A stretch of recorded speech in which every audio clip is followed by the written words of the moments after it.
शङ्करांश भूम शङ्करार्यपीठसद्गुरून् शुद्धसत्त्वभासुरान् सुवर्त्मनीतभूसुरान् सर्वभूतसौख्यदान् क्षमाकरान् यतीश्वरान्.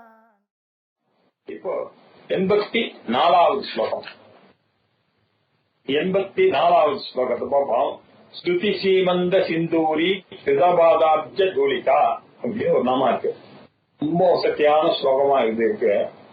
ஸ்ருதி அப்படின்னாக்க வேதங்கள், வேதங்களுடைய ஸ்ருதி சிரஸ் அப்படின்னு சொல்லக்கூடியது உபனிஷத். அந்த உபனிஷத்து தான் அம்பாளுடைய திருவடிகள். அதனால எல்லாரும் என்ன பண்ணுவார்கள், வேதாந்தம் படித்தவர்கள் முதல்ல போனோடனே அம்பாளுடைய திருவடியை தான் பார்க்கணும். ஏன்னா திருவடியானது வேதாந்த அறிவை கொடுக்கக்கூடியதான திருவடி. அந்த அம்பாளுடைய திருவடியிலிருந்து வரக்கூடிய அருளானது என்னுடைய தலையில பட்டிருக்குன்னா நான் வணங்கும் பொழுது சாஷ்டாங்கமா நமஸ்காரம் பண்ணும் பொழுது, ஏன்னா அதுதான் தேவர்கள்லாம் பண்ணிட்டு இருக்காங்க. எதுக்காக தேவர்கள்லாம் பண்ணாங்க? அப்பதான் ஞானி ஆக முடியும். ஞானி ஆகணும்னா என்ன பண்ணணும்? வேதாந்தம் தெரியணும். வேதாந்தம் தெரியணும்னா என்ன அர்த்தம்? அம்பாளுடைய காலடி நம்ம தலைமையில படணும் அப்படின்னு அர்த்தம். இந்த அர்த்தத்துல ஸ்ருதி சீமந்த சிந்து ஸ்ருதி ஆகிய ஸ்திரீகள் எல்லாம் தன்னுடைய தகல்ல வகுத்துல தரிக்கக்கூடிய சிந்தூரமாக இருக்கக்கூடிய அம்பாளுடைய பாத கமலத்துல இருக்கக்கூடிய அந்த துளிகள் தான் இவர்களுடைய தலையில சிந்தூரமாக அந்த துகள் தான் உடற்தான் அம்பாள அப்படின்னு சொல்லியிருக்கு. அதுல இருந்து என்ன தெரியுதுன்னா, அம்பாளுடைய திருவடியானது வேதாந்தத்துக்கு ஒப்பாக சுதீனாம் மூர்தானஹா அப்படின்னு ஆரம்பிக்க போற ஸ்ருதி ரொம்ப வசதியான ஸ்ருதியா இருக்குது. சுதீனாம் மூர்தானஹா தததி தவ யௌ சேகரதயா மமாப்யேதௌ மாதஹா சிரசி தயயா தேஹி சரணௌ யயோः பாத்யம் பாதஹா பசுபதி ஜடா ஜூட்டதடினி யயோ லாக்ஷா லக்ஷ்மீ அருணஹரி சூடாமணி ருச்சிஹி சுதீனாம் மூர்தானஹா தததி தவ யௌ சேகரதயா மமாப்யேதௌ மாதஹ சிரசி தயயா தேஹி சரணௌ யயோः பாத்யம் பாதஹ பசுபதி ஜடா ஜூட்டதடினி யயோ லாக்ஷா லக்ஷ்மீ அருணஹரி சூடாமணி ருச்சிஹி. எத்தனையோ விஷயங்கள் இந்த ஸ்லோகத்துல சொல்லப்படுகிறது. பாத்தீங்கன்னா உங்களுடைய திருவடி தான் ஸ்ருதினாம் மூர்தானஹா அப்படின்னு பிரே பண்றார் ஆச்சாரியார். அப்படின்னா என்ன அர்த்தம்? அம்பாளுடைய திருவடி மலர்கள் தான் மறைமுடிகள்னு சொல்லக்கூடிய உபனிஷத்துக்களாக இருக்கு இல்லையா? அதுதான் அணிகலன். யார் அந்த அணிகள்ல யார் அறிகிறானோ அடையறானோ இல்லையா, அவனுக்கு தான் ஞானமானது ஏற்படுகிறது. இப்படி இருக்கக்கூடிய அதை அந்த மம சிரசி அப்படி தயயா தேகி, என்னுடைய சிரசுல கொஞ்சம் அம்மா அப்படின்னு யாரு பிரே பண்றது? ஆச்சாரியார்.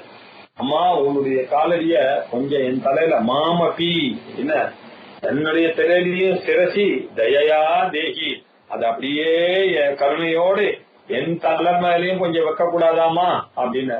ஏன்? ஜயோஹோ பசுபதி ஜடா ஜூட ததனம் ஜடா ஜடா ஜடாச்சூட்ட தட்டினி ஜடாச்சூட்ட தட்டினி அப்படின்னாக்க பரமசிவனுடைய ஜடையிலிருந்து வரக்கூடிய கங்கையானது இல்லையா, அது அம்பாளுடைய கால பண்றது பாத்தியமாக உழருது. அந்த பாத்தியத்தினுடைய ஜலம்புக்கு பேர் பாத்தகான்னு பேரு. பாத்தியம் நம்மளுடைய இப்போ ஸ்ரீசக்கர பூஜை எல்லாம் அபிஷேகம் பண்ணோம்னா அந்த ஜலத்தை எடுத்து அப்படி தலையில தெளிச்சுமோ இல்லையா. நம்ம சிங்கேரி பூஜை எல்லாம் பண்ணாங்க, நீங்க பாக்கலாம். அந்த ஸ்ரீசக்கரத்துக்கு பூஜையை பண்ணிட்டு அதை எடுத்து அழகா அவர் ஒரு துணிய தொலைப்பார், அதை தொலைச்சின்ட்டு அந்த ஜலத்தை அப்படி தலையில போட்டு இதை தலையில வச்சுட்டு அப்புறம் தான் அந்த பீடத்துல வைக்கிறது அப்படின்றது வழக்கம். இதெல்லாம் சிக்னிபிகன்ஸா நம்ம கவனிக்கலாம். இதெல்லாம் வேதாந்திகளுடைய சீக்ரெட். இப்படி யயோ பசுபதி ஜடாஜூட பாத்தியம் பாதஹா யயோஹோ அருணகிரி அருண ஹரி சூடாமணி ருச்சிஹி லாக்ஷா லக்ஷ்மிஹி அப்படின்னு. எந்த பாதத்துக்கு திருமாலினுடைய மகுடத்துல ஹர ஹரியினுடைய சூடாமணி. அது எப்படி இருக்கு? அருண ஹரி சூடாமணி.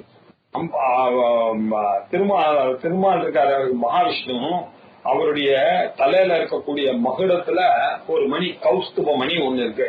அந்த மணி எப்படி இருக்கு அப்படின்னாக்க ரெட்டா இருக்கு. அது அம்பாளுடைய சிவப்பான கால்ல அவர் நமஸ்காரம் பண்றாரு. நமஸ்காரம் பண்ணும் பொழுது அந்த சிகப்பானது எப்படின்னா லாக்ஷா அப்படின்னாக்க அரக்கு அப்படின்னு பேரு, லாக் இல்லையா? அந்த லாக்ஷா ரசம் மாதிரி ஆகிவிடுது. லாக்ஷா லட்சுமி அப்படின்னு சொல்றது. செம்பஞ்சு குழம்புனுடைய ஒளியாக அது ஒளிர்கிறது. இந்த பக்கம் பசுபதி ஜடாஜூடனா இருந்து நமஸ்காரம் பண்றார். அந்த பக்கம் மகாவிஷ்ணு அம்பாளுடைய திருவடிக்கு நமஸ்காரம் பண்றார். என்ன காரணம்? வேதாந்த விஞ்ஞானம் வேணும் அப்படின்ற காரணத்திற்காக அவர்களே பண்ணும் பொழுது எனக்கும் பண்ணக்கூடாது. மம சிரசி அபி தயையா தேகி அப்படின்னு சொல்லக்கூடிய ரொம்ப வசதியான அம்பாளுடைய எந்த திருவடி மலர்கள் இல்லையா, உபனிஷதங்களோ ஈசன் வணங்கும் போது அவர் சடமுடியில் இருக்கக்கூடிய கங்கை அம்பாளுக்கு கால அலம்புறது பாத்தியமாக ஆகிறது இல்லையா? அதே மாதிரி திருமால் வணங்கும் பொழுது அவருடைய மகுடத்தில் இருக்கக்கூடிய கௌஸ்துபமானது, மாணிக்கத்தினுடைய ஒளியானது அம்பாளுடைய பாதங்கள்ல அப்படி ரிஃப்ளெக்ட் ஆகி அம்பாளுடைய கால்ல இந்த லாக்கு குழம்பு பூசப்பட்ட மாதிரி ஆயிட்டான். அம்பாளுடைய கால் அப்படி சிறப்பா ஆயிட்டான். அப்பேற்பட்ட அந்த காலை அம்மா என் தலையில கொஞ்சம் வைக்க கூடாதான் நம்ம எல்லாம் பிரார்த்தனை பண்ணோம். தாயே எனக்கு அந்த இது நிலை வர வேண்டாமா, என் தலையிலயும் கொஞ்சம் வெய்யுமா. இதுதான் நம்ம அம்பாள் கோயிலுக்கு போனோம்னா பிரார்த்தனை பண்ண வேண்டியதாக இருக்கு. இப்படி இந்த ஸ்லோகத்தை பாராயணம் செய்வதோடு அந்த தீர்த்தத்தை பிரோட்சனை செய்யக்கூடாது, அதை உட்கொள்றது, இதெல்லாம் ரொம்ப வசதியாக சொல்லியிருந்தார். இப்படி பண்ணோமே ஆனால் என்ன ஆகும்? டெய்லி இவருக்கு அம்பாளுடைய சீசக்கத்தை அபிஷேகம் பண்ணி அந்த தலையில தெளிச்சுண்டு இல்லையா, அதற்கு பிறகு அகாலமித்தி ஹனம் சர்வவியாதி பசவனம் எல்லாம் சக்தி பாதோதகம் சிவம் இல்ல சிவ பாதோதகம் சிவம் இல்ல மந்திர பாதோதகம் சிவம் அப்படின்னு யார் சிரசில தொட்டி கொண்டுகளோ அவர்களுக்கு எல்லா விதமான நோய்களிலிருந்தும் விடுதலை கொடுக்கக்கூடியதாக இருக்கு. அதே மாதிரி இந்த ஸ்லோகத்தை யார் ஒருவர் 1000 தடவை 365 நாள் ஜபமாக செய்ய வேண்டிய ஸ்லோகமாக இது சொல்லப்பட்டிருக்கு. எல்லாத்துக்கும் 45 நாள் பண்ணு, 25 நாள் பண்ணு, 12 நாள் பண்ணுன்னு இது வரைக்கும் நம்ம 83 ஸ்லோகம் பார்த்திருக்கோம். இப்படிதான் சொல்லிட்டே வந்த பிரயோக சாஸ்திரமானது இதை சொல்லும் பொழுதுப்பா 365 நாள் இந்த ஸ்லோகத்தை நீ 1000 தடவைக்கு ஒரு வருஷம் படிச்சான்னாக்கா தங்கத்தட்டுல இது எழுதி அது எப்படி எழுதணும் அப்படின்னாக்க ஓம் ஹ்ரீம் ஸ்ரீம் அப்படின்னு எழுதி இல்ல ஓம் ஹ்ரீம் ஸ்ரீ அல்லது ஒரு ஸ்ரீ சக்கரத்தை வைத்துக் கொண்டு இதை பூஜை பண்ணி அதை அப்படியே ரட்சையா கட்டிக்கணும் இல்லையா? அப்படி கட்டிட்டோம்னாக்க அது என்ன பால் பாயசத்தையும் தேனையும் சக்கரான்னங்கள்லாம் நைவேத்தியம் பண்ணோம்னா உங்களுக்கு என்ன சக்தி வரும்னு சொல்லு. கூடு விட்டு கூடு பாயறதுன்னு ஒரு சக்தி இருக்கு. இன்னொருத்தர் மனசுக்குள்ள போய் அவ என்ன நினைக்கிறான்னு பார்த்துட்டு திரும்பி வர முடியும். ஒரு எதிரி இருக்கான், அவனுடைய பிளான் என்ன அட்ராக்ட் பண்றதுக்குன்னு ஒரு ராஜா இருக்கான், அவனுடைய மைண்டுக்குள்ள போய் அவன் பண்ற பிளான தெரிஞ்சுக்கிட்டு இவன் இந்த பக்கம் வந்து அதுக்கு ஒரு ஆன்டிடோட் கொடுக்கக்கூடிய சாமர்த்தியங்கள்லாம் தேவையா இல்லையா? கூடு விட்டு கூடு பாயறதுன்னு அந்த காலத்துல நிறைய கதைகள், திருமந்திரம் கதைகள்லாம் பார்த்து ஆச்சாரியாளுடைய சங்கர விஜயங்கள்லாம் கூட நம்ம பார்த்திருக்கோம் இல்லையா? இந்த ஒரு சக்தியானது ஏற்படக்கூடியதாக அமைவது இந்த 84வது ஸ்லோகமானது ரொம்ப வசதியான ஸ்லோகம் அப்படின்னு சொன்னேன். அது என்ன? மாதா தாயே துவயௌ சரணௌ உங்களுடைய 2 சரணங்களும் ஸ்ருதீனாம் மூர்தானஹா வேத சிராம்சி வேதாந்தஹா உபனிஷதஹா இத்யர்த்தஹா அப்படின்றார் லக்ஷ்மிதரர். அது எப்படி இருக்கு? சேகரதையா தததி உத்தம் சதையா தலையணி மாதிரி இருக்கான், என்ன தாங்குகின்றதான். ஏதௌ சரணம் அந்த திருவடிகள் எல்லாம் அது என்ன இருக்கு? அந்த திருவடியில் இருக்கிறதெல்லாம் பிருதாரண்ய உபநிஷம், சாந்தோக்கிய உபநிஷது, ஈசாவாசிய உபநிஷம், கட்டாபனிஷதம் எல்லாம் அம்பாளுடைய பாதடியில இருக்கு. தலகாணி மாதிரி இருக்கு. அந்த அழகான தலகாணி மாதிரி இருக்கக்கூடிய அம்பாளுடைய மிருதுவான பாதமானது என்னுடைய தலையில பட்டுதான நிச்சயமாக இந்த ஜென்மால எனக்கு அந்த வேதாந்த துரூகமான தத்துவங்கள் எனக்கு புரியும் அப்படின்ற ஒரு பக்தியோட சேகரதையா தததி ஏதௌ சரணௌ இந்த 2 சரணங்களும் அப்படி இருக்கிறதுனால அதை மம சிரசிரபி தயையா தேகி என்னுடைய தலையும் தயையோட வைப்பாயா அம்பா தாயே அப்படின்னாரு. யாரு? ஆதிசங்கர பகவத் பாதாலே வேண்டாருனாங்க.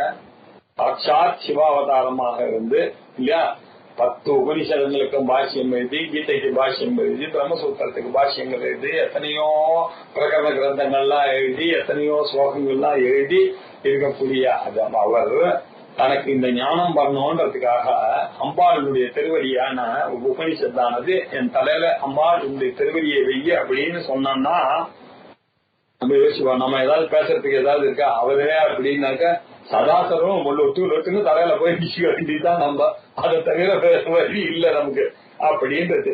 ஐயோஹோ பாத்தியம் பாத்தஹா அது மட்டும் இல்ல, அம்பாளுடைய திருவடி அலங்குப்பட்டது சிவபெருமான் நமஸ்காரம் பண்றார். அவர் தலையில இருக்கக்கூடிய ஜடாஜூலத்துல இருந்து இருக்கக்கூடிய அந்த கங்கையானது அம்பாளுடைய கால அலம்புறது. அந்த கால அலம்பின ஜலமானது அத பாதகா அப்படின்னா பாத நிர்ணேஜன ஜலம் இத்தியர்த்தா அப்படின்னு பார்த்தா. அது பாத்தகான்னு போட்டுருக்காருன்னு பார்த்தா பாத்தியம் பண்ணதுனால வரக்கூடிய அந்த அபிஷேகம் பண்ணக்கூடியதான வந்த அந்த நீர் இருக்கு இல்லையா, அது அவ்வளவு வசதியாக இருக்கிறது. அது ஏன் அப்படி வசதியா இருக்கு? பசுபதி ஜட்டா சூட தட்டு நீ ஒருத்தரையும் அம்பாளுக்கு பூஜை பண்ணும் போது அந்த கங்கையானவள் உங்காத்து அந்த பஞ்சபாத்திரத்துல வந்து உட்காருவான். ஐயோ இந்த குழந்தை இன்னைக்கு அம்பாள் பூஜை பண்ண போறானே, சீசக்கர பூஜை பண்ண போறானேன்னு அது கங்கா நீரா வந்துருது. அந்த நீரை எடுத்து நம்ம தெளிச்சு கொள்கிறோம் இல்லையா. பசுபதியினுடைய சடைமுடிகளை கரைகளாக கொண்ட கங்கா நதியாக அது ஆயிடுச்சு. அது மட்டும் இல்ல, இந்த அருணஹரி சூடாமணி ருச்சி இருக்க இந்த ஹரி இருக்கார சிவந்த சூடாமணியை போயிட்டு இவர் காத்தால சாயங்காலம் 2 வேளை பண்றார் அப்படின்னு இன்னொரு ஸ்லோகத்துல சொல்லி காத்தாலையும் சாயங்காலக்கும் விஷ்ணுக்கு வேற வேலையே இல்ல, நேரம் அம்பாளுக்கு வந்து நமஸ்காரம் பண்ணிட்டே இருப்பாரு. அப்படி பண்ணும் பொழுது அவருடைய சிரசில் இருக்கக்கூடிய அந்த சூடாமணி கௌஸ்துபமானது அம்பாளுடைய கால லாக்ஷா லக்ஷ்மி சம்பஞ்சு குழம்பு போல அம்பாள் ஆகி விடுகிறதாம். இப்படி இருக்கக்கூடியதுனால அவருக்கும் சிரசுக்கும் தொடர்பு உண்டு. அது சிவனுக்கும் அவருடைய பாத நீருக்கும் தொடர்பு உண்டு.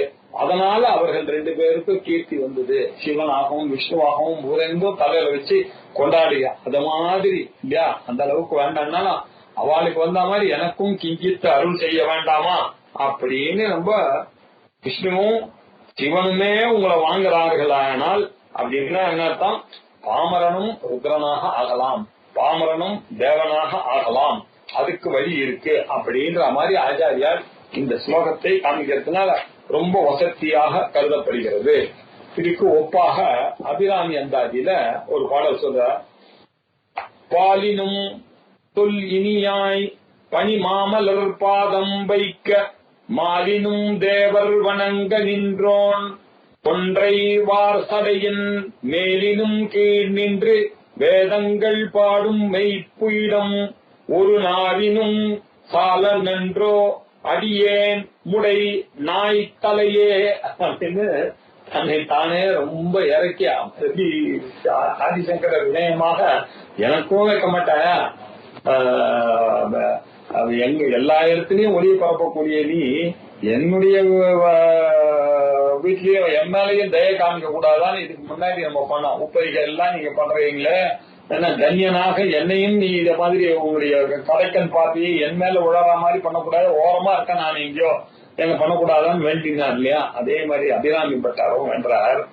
பாலினும் சொல் இனியாய் அம்பாளுடைய சொல்லுடைய இனிமை இல்லையா, வாங்குவாதினி அம்பாள் எது பேசினாலும் அழகான ரசமான ஒரு பேச்சு, எல்லாருக்கும் ஒரு சந்தோஷத்தை கொடுக்கக்கூடியதான மன நிம்மதியை கொடுக்கக்கூடியதான ஒரு பேச்சு.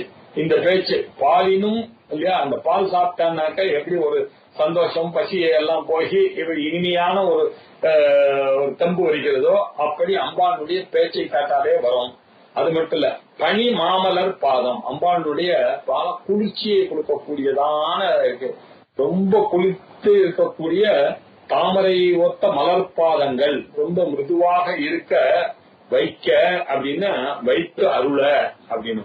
மாலினும் தேவர் வணங்க மால் மற்றும் மாலினும் தேவர் வணங்க, மால் மற்றும் தேவர்கள் இவர்கள்லாம் வணங்க நின்றோன் கொன்றை இல்லையா, கொன்றை வார் சடையன், கொன்றை மாலைகளை அணிந்து கொண்டு.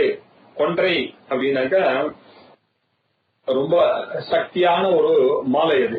அது அம்பாலே கொன்றையாக அவதரித்தாள் அப்படின்னு. சிவனுக்கு சக்தி எதுக்கு எப்படி வருதுன்னா அந்த கொன்றை மாலை அறியறதுனால வருதான். இப்படி கொன்றை கொன்றை வார் சடையின், நீண்ட சடை வைத்துக் கொண்டிருக்கக்கூடியவர் ஜடாதரன் அவரு.